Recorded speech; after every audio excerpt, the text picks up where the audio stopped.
Hi friends, welcome back to my channel. వాళ్ళ video topic వచ్చేసరికి AP EAMCET 26 సంబంధించి మనకి కీ అయితే రిలీజ్ చేశారు కదా. సో ఇప్పుడు చాలా మందికి కూడా చాలా డౌట్స్ అనేవి వస్తున్నాయి. అంటే లైక్ వచ్చేసరికి ఎవరికైతే 38 కానీ 39 అలాగే నెక్స్ట్ వచ్చేసరికి 37 ఇలాంటి మార్క్స్ వచ్చి ఉంటాయో సో వాళ్ళు క్వాలిఫై అవుతారా లేదా అని చెప్పి చాలా మంది డౌట్స్ అయితే ఉంటాయి. సో నేను ఇప్పుడు ఈ వీడియోలో వచ్చేసరికి మొత్తం ఆ డౌట్స్ అన్ని క్లియర్ చేస్తాను. సో అలాగే నెక్స్ట్ వచ్చేసరికి కొన్ని ఛాన్సెస్ అయితే ఉంటాయి. సో అంటే లైక్ మార్క్స్ ఇంక్రీజ్ అవ్వడానికి సో అవి ఏమేమి ఛాన్సెస్ అని కూడా చెప్తాను. అలాగే నెక్స్ట్ వన్ వచ్చేసరికి డిక్లరేషన్ ఫామ్ గురించి కూడా మాట్లాడబోతున్నా. సో ఇవన్నిటి గురించి మాట్లాడబోతున్నా కాబట్టి ఎండ్ వరకు చూడడానికి ట్రై చేయండి.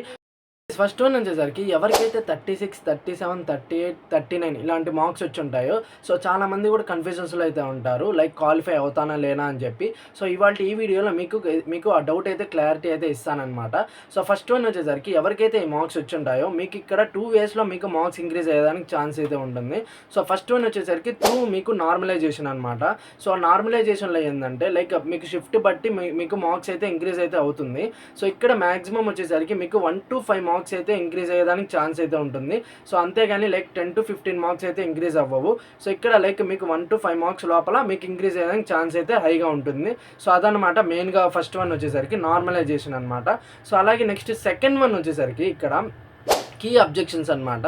సో చాలామంది కూడా లైక్ వచ్చేసరికి ఇప్పుడు వచ్చిన కీలో ఏంటంటే సో ఏమైనా మిస్టేక్స్ ఉన్నా కూడా మీ కీ అబ్జెక్షన్ అయితే రైజ్ చేయొచ్చు.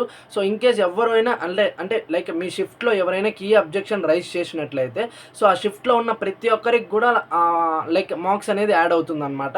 సో దాంట్లో అయితే డౌట్ పడాల్సిన అక్కర్లేదు. సో ఇన్ కేస్ ఎవరైనా రైజ్ చేసినా కూడా ఆ షిఫ్ట్లో ఉన్న ప్రతి ఒక్కరికి కూడా ఆ మార్క్స్ అయితే యాడ్ అవుతాయి.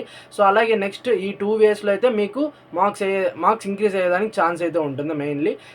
నెక్స్ట్ వన్ వచ్చేసరికి డిక్లరేషన్ ఫామ్ అనమాట. సో ఇక్కడ ఎవరెవరు ఫిల్ చేయాలంటే లైక్ సిబిఎస్ఈ కానీ ఐసిఎస్ఈ కానీ అలాగే next non local students so and also diploma students వీళ్ళైతే మనకి లైక్ డిక్లరేషన్ ఫామ్ అయితే ఫిల్ చేయాల్సింది అయితే ఉంటుంది. సో ఇది మెయిన్గా గుర్తుపెట్టుకోండి. సో మనకి డిక్లరేషన్ ఫామ్ కన్ఫామ్గా ఫిల్ చేయాలి, అప్పుడే మీకు రిజల్ట్స్ అయితే వస్తాయన్నమాట. సో మెయిన్లీ సిబిఎస్ఈ ఐసిఎస్ఈ అలాగే next non local students so వీళ్ళైతే ఫిల్ చేయాల్సింది అయితే ఉంటుంది అండ్ ఆల్సో డిప్లొమా. సో ఓకేనా. అలాగే నెక్స్ట్ వన్ వచ్చేసరికి కీ అబ్జెక్షన్స్ అయితే మనకి లైక్ లాస్ట్ డేట్ వచ్చేసరికి లైక్ 27 అనమాట. సో 27/11 AM అయితే క్లోజ్ అయితే అయిపోతాయి. సో ఇన్ కేసు మీ కీలో ఏమైనా మిస్టేక్స్ గమనిస్తే మాత్రం కంపల్సరీగా మీరు కీ అబ్జెక్షన్స్ అయితే రైజ్ చేయండి. సో దట్ మీకు మార్క్స్ అయితే ఇంక్రీజ్ అవుతాయి. సో అలాగే నెక్స్ట్ వన్ వచ్చేసరికి మన టెలిగ్రామ్ ఛానల్ లింక్ డిస్క్రిప్షన్లో ఉంటుంది, వెళ్ళైతే జాయిన్ అయితే అయిపోండి. సో అక్కడ మీకు ఫాస్ట్ అప్డేట్స్ అన్ని పోస్ట్ చేస్తూ ఉంటాను and also cut off ranks గురించి కూడా నేను లైక్ మన PDF షేర్ చేస్తూ ఉంటాను. సో అండ్ ఆల్సో మన ఛానల్ సబ్స్క్రైబ్ చేసుకోండి. కౌన్సిలింగ్ గురించి ఫుల్ గైడెన్స్ అయితే ఇస్తాను. సో కౌన్సిలింగ్ మీరు కాలేజ్లో జాయిన్ అయిపోయేంత వరకు నేను కౌన్సిలింగ్ అయితే ఇస్తానన్నమాట. సో మీకు హెల్ప్ అయితే అవుతుంది కాబట్టి సో కంపల్సరీ సబ్స్క్రైబ్ చేసుకోండి.